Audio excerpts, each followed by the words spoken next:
so, yes. We're ready to go? I'm technically introducing you, but you don't need an introduction. I already did it. You can do your intros yourself, then we're off to go. All right. Thank you. Hello and welcome, everybody. Hi. Hey.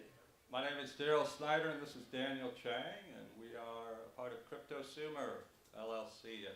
In the next 25 minutes or so, we're going to share with you what our vision is. We're excited about the conference and looking out into the audience. Looks like I talked to quite a few of you already, so nice meeting you. If I haven't, a lot of the questions we're going to save were right outside to the right if you haven't been to the booth. And we opened it up for questions. I think that would probably take all of the 25 minutes and we wouldn't be able to share any information. So, CryptoSumer has a newsletter. For those of you that haven't subscribed, it's free. We try to stay updated with the latest. We've got a nice team out of New York that does a lot of unique content. We recently had an exclusive interview with governor candidate for New York, and his vision is to try to get rid of that bet license in New York and free up some of the things he's pro-crypto. So for those of you that are excited about that, I encourage you to, part one was just posted a couple days ago. So part of our vision is to be the largest mining operation in the world. And we focus a lot on GPU mining.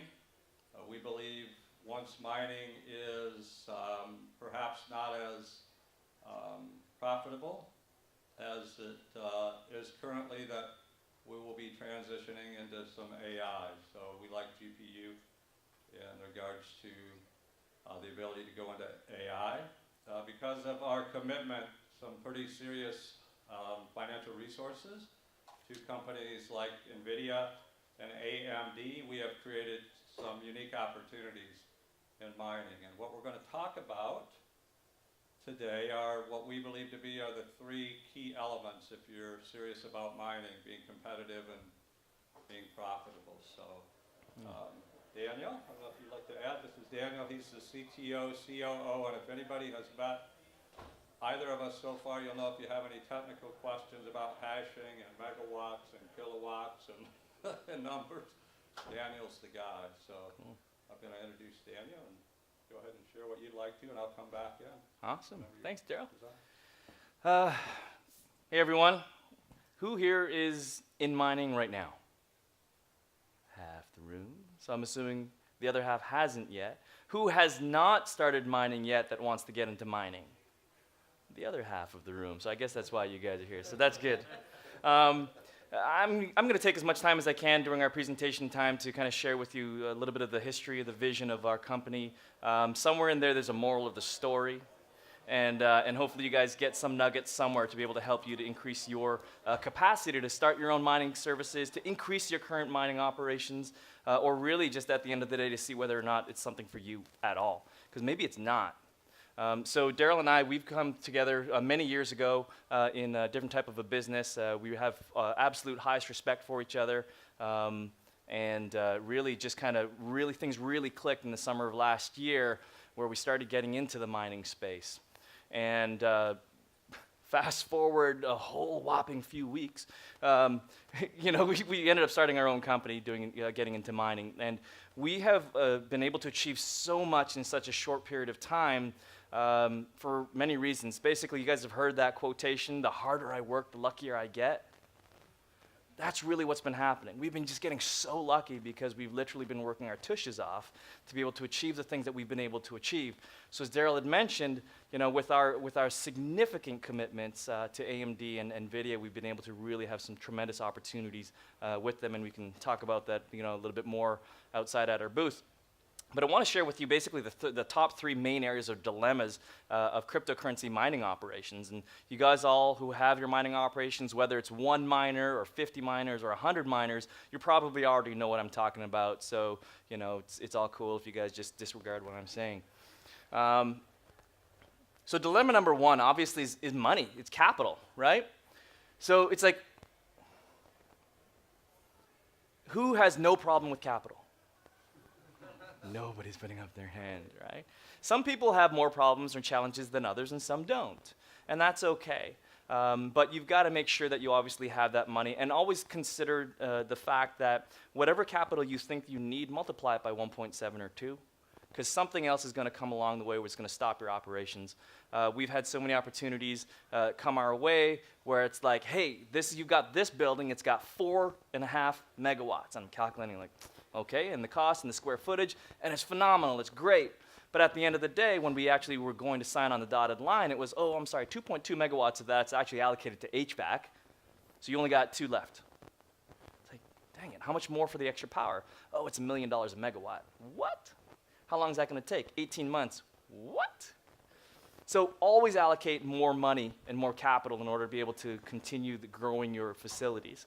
You have to take into consideration buildings, ventilation, electrical, networking, expertise, right? I mean, if you guys don't know how the mining system works, educate yourself. Take that time, take courses, pay other people, pay other experts by buying them dinner or buying them lunch to be able to get that knowledge. You're going to be learning from their years or hundreds of hours of expertise in an hour and a half. You've got other types of money dilemmas: mining equipment, pricing, availability, no money, no equipment. That basically there means is this: it doesn't matter how much you promise to somebody, if you've got no money to give them up front, you're going to get no equipment. Who's run into that problem before? Right? You can promise them the world, they don't care. Warranties, labor costs, insurance and security, maintenance and management.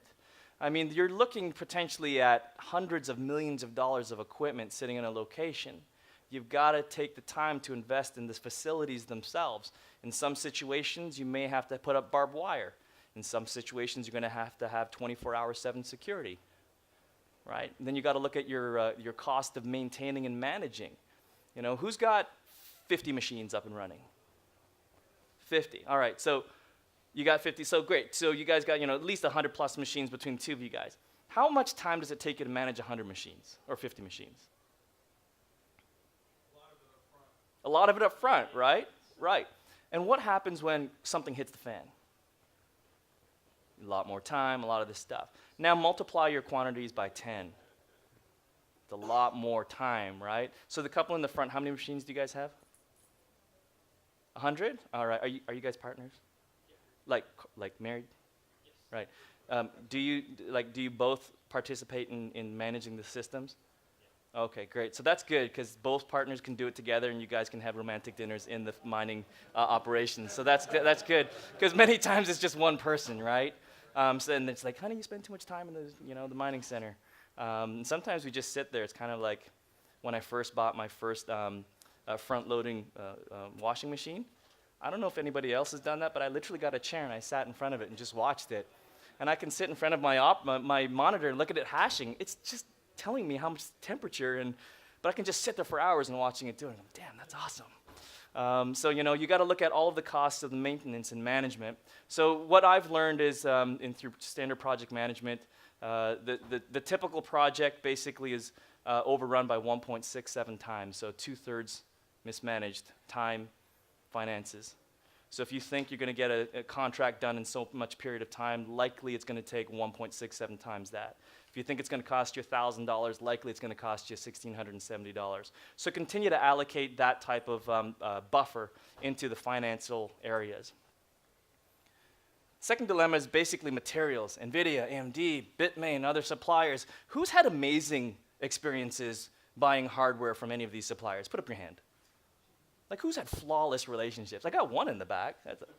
Oh, not flawless? Oh, okay. I mean, these are companies that are beautiful, amazing companies, and I love the fact that they're doing what they're doing, but, they deal with so many inquiries all the time, and at the end of the day, slide number 1, no money, no business, right? No money, no equipment. And that's how they operate. So you need to know that you have to have that capital equipment up front, or capital purchase up front, when you're dealing with these folks. Currently, super high demand, super low supply equals super high prices. So know that, at least in our experience, for literally every day, the price changes anywhere between, I don't know, as low as 10% and as high as 300%. Yeah, so, we'd literally get a quotation for this, and then 2 hours later, oh, by the way, no, it's 3 times the price. And how do you build a business on that? But know that this is the stuff that happens. specialized components, motherboard, CPU, memories, software to manage the entire farm. When you start to get really, really large operations, well and above in excess of 100 machines, to be able to manage those machines, you want to make sure that you have some of the best software in order to be able to do that multiple machine management. We have a beautiful relationship with Patrick, who runs a company called Awesome Miner. Does anybody ever use Awesome Miner? 1, 2. Awesome Miner is really called Awesome Miner because I really believe it is awesome. If you guys are interested, who are currently running operations or thinking about it, take a look at it, awesomeminer.com. We've worked out a deal with Patrick where anybody who's at the show, if you use the coupon code CryptoSumer, you'll actually get 10% off your purchase of your licenses. It's for new customers only. It's not for upgrades, and it's not going to be available on your second purchase if you buy 40 licenses now and 100 licenses later. So it's 10% off, and Patrick has never given a discount off of that. So take a look at it, awesomeminer.com. Great way to manage your facilities. Availability of motherboards, CPUs, and memory. If you guys are really serious about getting into the cryptocurrency mining operations, stop going to Best Buy, stop going to Fry's, because chances are you're just going to be wasting your time and spinning your wheels. Right? Start to develop relationships with actual distribution companies. Get a distributor's reseller account. Let them know what you're doing. Build the relationships. For any of you guys who have actually spoken to myself and Daryl out in our booth, I might have shared this with you already, but I'll share it with everybody here. The first slide on our sales deck that we send out to any prospective partner or customer is all about relationships. So it's a relationship between myself and yourself. And it's a relationship between myself and our providers. So you want to make sure you develop those relationships with your distributors, because the more that they actually like you, the more they'll actually give you stuff.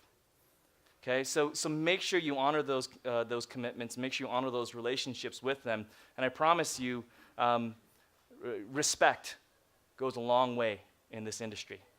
Okay. The third dilemma.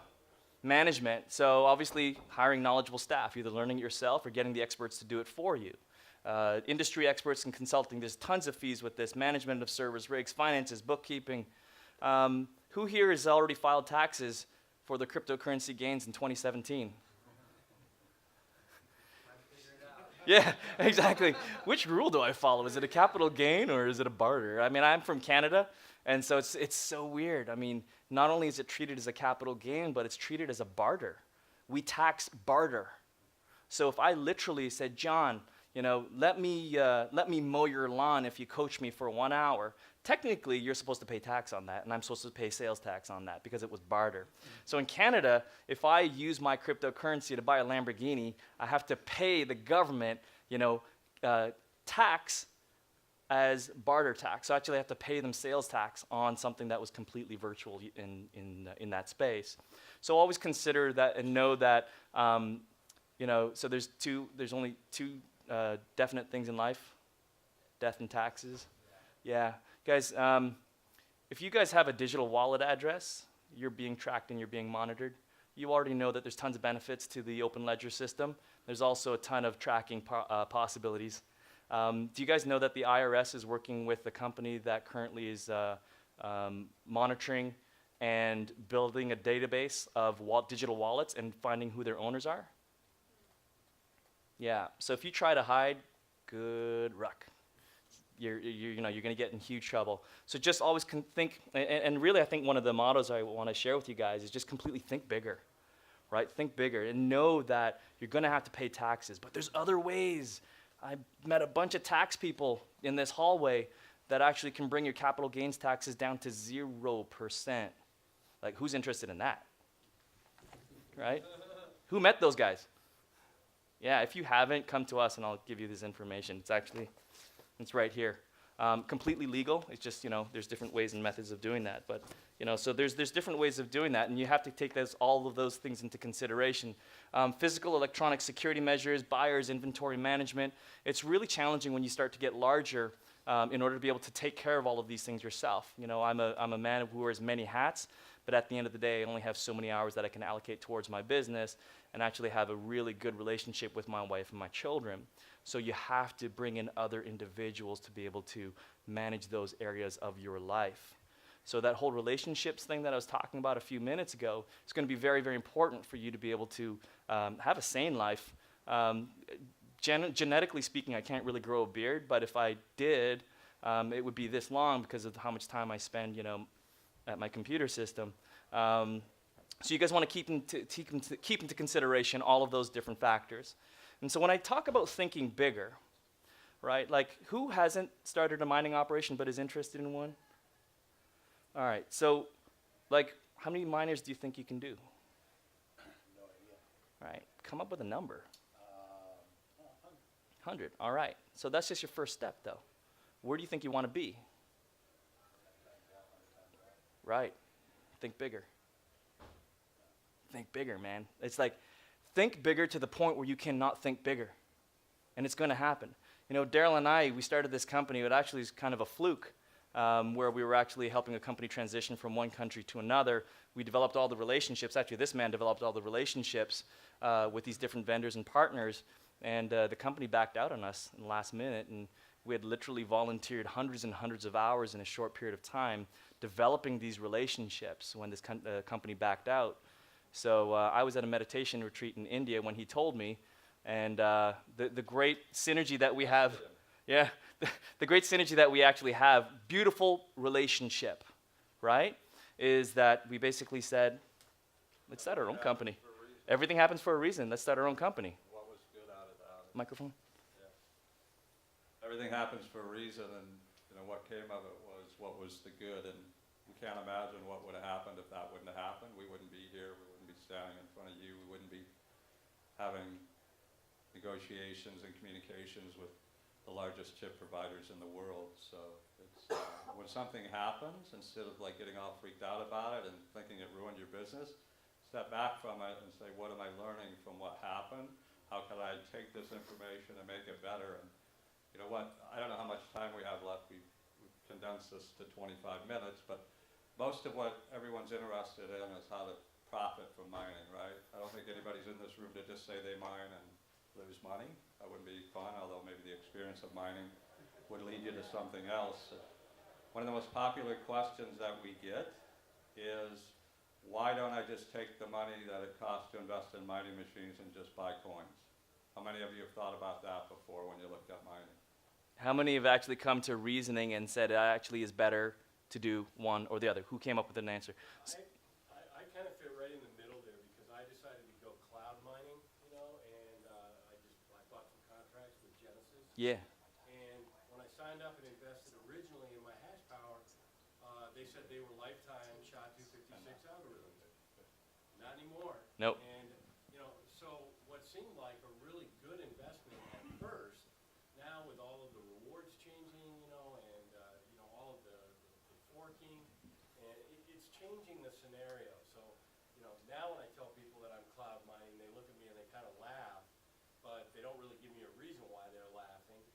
They just say, you're better off actually going and owning your own equipment. You got it. Well, I'm not really set up that way. I have no place, I don't have the, Well, we're here to assist you if that's a possibility. Okay, But good. Yeah. what I like to describe the Energizer Bunny analogy to mining. So if you take, I'm just going to use a random number and say $20,000 and you buy coins. You have $20,000 worth of coins, whatever those coins are, and we all believe, I think, in this room, anybody in this room believe that the market's not going to go up eventually? Everybody agree with that, you think? So that's our thought process. But you have $20,000 worth of coins and they're going to appreciate to whatever they're going to be, and that's what you're going to have. If you invest $20,000 into a mining machine or a series of machines, once it's recouped, that $20,000 worth of coins at this moment, and we like Ethereum, it's going to keep on mining, and it's going to mine you more coins. Eventually, we believe another $20,000 worth of coin, and it's going to keep on mining like the Energizer Bunny. So we believe it's a one-time investment that will continue to bring you back returns. We will put a little asterisk. This is being recorded. We give out information. We have opinions. We don't give investment advice. We're not security brokers. We sell machines that we believe in, and we offer opportunities with those machines. We can tell you what Ethereum is, like $900, maybe $67 in this moment. You can all check your thing to see how close I am. We can tell you where we believe it's going to go. We can tell you how, in the moment, our 8-way P104 machines, what they're mining, a little over $1,000 worth of Ethereum a month. We can tell you with what we believe is coming with AMD, with Vega 56 and 64s, and possibly P102s and P100s, and more powerful, and you can make the decision ultimately to find a way to partner with us, and we can share with you the potential opportunity for where that's going, but at the end of the day, you own the machines with us. Mm-hmm. We give you information, you make the decision. Should we mine Ethereum with those machines, or Monero, or Zcash, or Ethereum Classic? You have software that allows you to be notified through the Awesome Miner of what we believe with our information is the best. But ultimately, we believe that mining offers a greater opportunity with the amount of money that you put into it. So what we're excited about in a short period of time, as Daniel said, we have been given the opportunity to create some really exciting opportunities in mining. We have big goals. I don't think there's any bigger than believing we will be the largest mining operation in the world. Is that pretty big? There's some big ones out there, right? And we're going to make most of our footprint in North America. Most of everything else that we know of any size is where? Iceland. Right, okay. Yeah. We're looking at, I know no one's heard about maybe the possibilities of mining in Canada.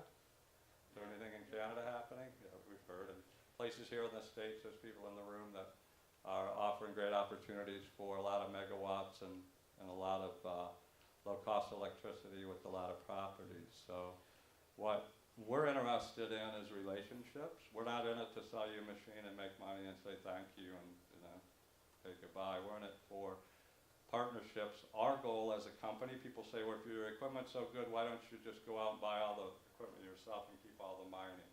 Is that thought running through anybody's mind? Well, the commitments, the financial commitments that we had to make to get the kind of equipment that we get from NVIDIA and AMD is in the hundreds of millions of dollars a month. So we like to leverage those relationships with other people, allow them to have that power to get chips that perhaps they can't get in other places. So I'm going to let you, I think I probably used about 7 of the last 10 minutes, but It's maybe all there's good. 5 left if you So want. remember I was sharing, 5 minutes? Okay. Yeah, 5 minutes left. Remember I was sharing basically think bigger. So Daryl and I, that's exactly what we did. We just thought bigger. And what was the biggest thing that we could think of? Was becoming the largest mining operation in the world by the end of 2018. We can do it. We're looking for partners to come along with us. Because from the vision that we actually have, it's not about the coins that we can mine. If you guys have spoken to me right now, mark my words, write my name down, take a timestamp on this video if you're taking it right now. I really only believe that viable cryptocurrency mining is only going to last potentially for about 2 more years. I think the difficulty is going to skyrocket so much that the speed of technology is not going to be able to meet it. Who agrees with me on that? So the question comes down to this. If you have a mining contract, where does that go? Down the drain. But if you've got GPU hashing power, and you've got a partnership with 2 handsome gentlemen, and we've got a vision to take the hashing power in the next 2-3 years to the cloud and become the Amazon Web Services of hashing. And now we've got another opportunity where we can actually develop a revenue source with that hashing power we've created that's no longer good for cryptocurrency coins, but now we're selling it off for deep learning, machine learning, medical imaging. We're making a difference in the world from that perspective, right? Now we have the opportunity to get into that space with the same hardware that we have today. Because at the end of this year, mark my word, we'll have 4 million GPUs actively in duty. That's a lot of hashing power, right? And it's not just 4 million NVIDIA 1060s and NVIDIA 1070s. These are 4 million of the top mining hashing cards that we have today. Plus, thankfully with our relationships, we have the access to even greater power cards, things like called the P102 that nobody even knows about. but it actually hashes 25% more using only 12.5% more power. You know, so that's my 3 to 5 year vision, moving into that space of allowing people to purchase our hashing power for making these amazing, you know, strides in humanity. And then after that, I don't know how I'm going to do it, but I'm going to move, encourage IoE devices, Internet of Everything devices, these smart devices that we all have. All right, people say basically that IoE devices will outnumber humans 7 to 1 in the next 10 years.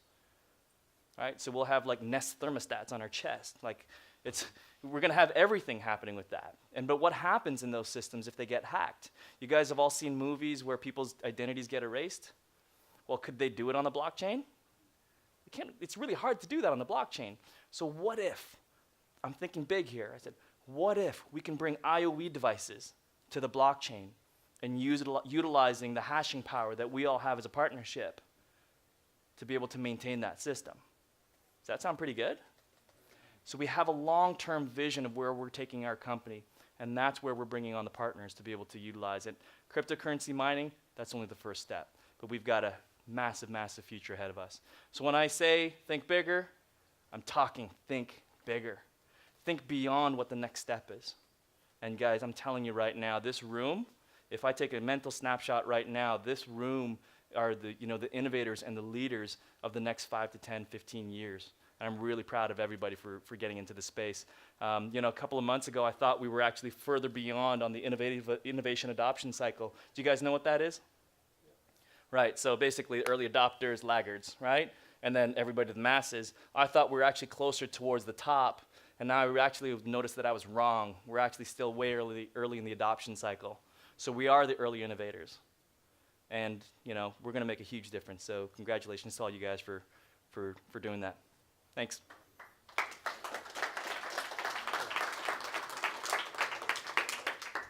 Thank you, gentlemen.